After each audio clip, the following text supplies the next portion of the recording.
suite avec Géraldine Zamanski, parce que au-delà de la question de l'âge et des comorbidités, il y a une piste qui est explorée, c'est celle de la génétique. Géraldine, bonsoir. Bonsoir. Vous êtes journaliste à la rédaction, vous suivez pour nous l'évolution de cette épidémie. Alors, surpoids, âge, groupe sanguin, comment ces caractéristiques peuvent-elles nous rendre plus ou moins vulnérables face à ce coronavirus?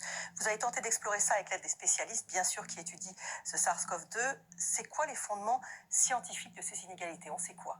Alors, évidemment, c'est beaucoup de pistes, parce que quand on découvre ce virus, comme vous le dites depuis tout à l'heure, c'est petit à petit des tentatives d'explication. Alors, pour le surpoids, par exemple, c'est vrai que c'est quelque chose qui a été pas mal évoqué, en particulier par rapport au profil des personnes plus jeunes qui se retrouvent dans les cas graves en réanimation.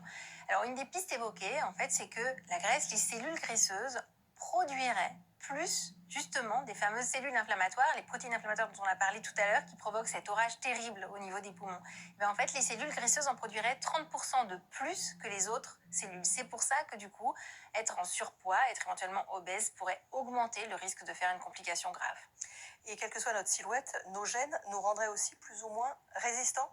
Oui, évidemment, on n'est pas tous égaux. Vous l'avez aussi déjà dit devant les virus et les bactéries. Alors, on connaît une version extrême de ces pénuries génétiques, si je puis dire. C'est les bébés bulles qui naissent absolument sans aucune défense immunitaire au tout début de leur vie. Alors, ça, c'est vraiment la version extrême. Mais il faut savoir qu'on a tous plus ou moins, en fait, du mécanisme qui leur manque précisément. C'est-à-dire, en fait, eux, ils n'ont aucune école de l'immunité, si on peut dire. Normalement, on a tous des globules blancs qui sont capables d'apprendre à reconnaître des nouveaux agresseurs.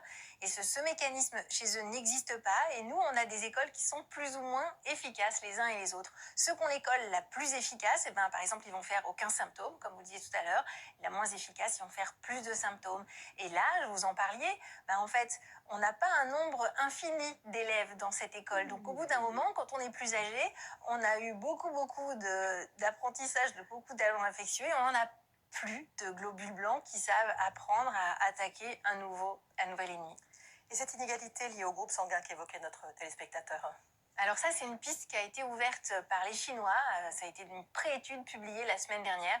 Ils ont suivi plus de 2000 patients infectés par le SARS-CoV-2 et en étudiant leur profil de groupe sanguin A, B, O, ils ont constaté que en fait, ceux qui étaient de groupe O auraient 33% de risque en moins de devenir Covid+, alors que ceux de groupe A auraient 20% de risque en plus. Les groupés, ils ne sont pas assez nombreux, donc C'est pour ça, on n'a pas de chiffres pour l'instant. On pense qu'ils n'en ont pas parlé à cause peut-être de différentiels statistiques insuffisants parce qu'ils sont moins nombreux.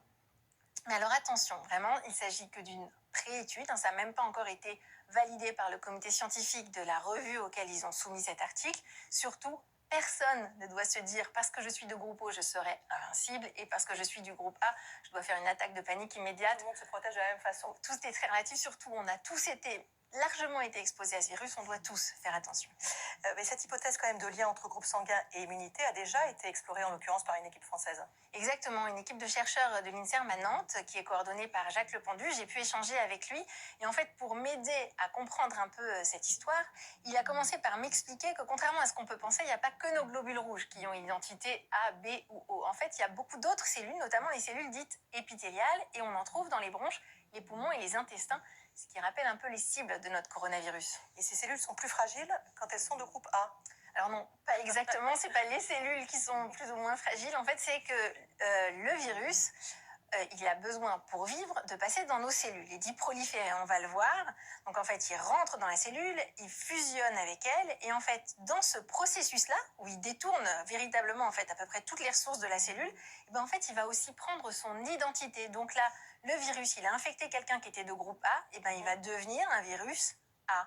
C'est très schématique, Mais du coup, c'est exactement comme les groupes sanguins. On le sait tous, on ne peut recevoir que du sang de notre groupe sanguin. Sinon, on a des anticorps qui vont le rejeter. Et donc, évidemment, on le sait, il n'y a que les personnes de groupe O qui peuvent donner à tout le monde. Et eux, par contre, ils ne peuvent recevoir que leur groupe. Parce que sinon, ils ont des anticorps contre les A et contre les B. Donc, vous avez compris. Oui, c'est moins de risque. Si on reprend notre virus, donc là, c'était le virus A. Pardon, c'est un tout petit peu fastidieux, mais avec l'image, je pense que ça aide. C'est des bonnes leçons de sciences naturelles. Il essaye de rentrer chez un B, vous avez vu, il s'est fait, entre guillemets, jeter. Il y a des anticorps qui n'ont pas permis de rentrer dans la cellule de la personne de groupe B. Seul un virus B a pu pénétrer et du coup proliférer, ou, on le voit aussi, un virus O. Voilà, donc c'est les personnes O, elles se protègent, on a fini un peu de l'expliciter, elles peuvent rejeter les virus A et les virus B et ne recevoir entre guillemets que les virus O, ce qui expliquerait ce moindre risque observé par les Chinois. Et puis ça met au jour quand même un processus de défense naturelle face au virus. Alors voilà, c'est ça qui est intéressant et qu'avait étudié donc l'équipe de Nantes et qui avait fait une publication, elle, tout à fait validée en 2008. Et ils avaient vraiment, de façon expérimentale, montré que les anticorps des groupes sanguins pouvaient freiner l'entrée à l'époque donc du précédent coronavirus dans les cellules.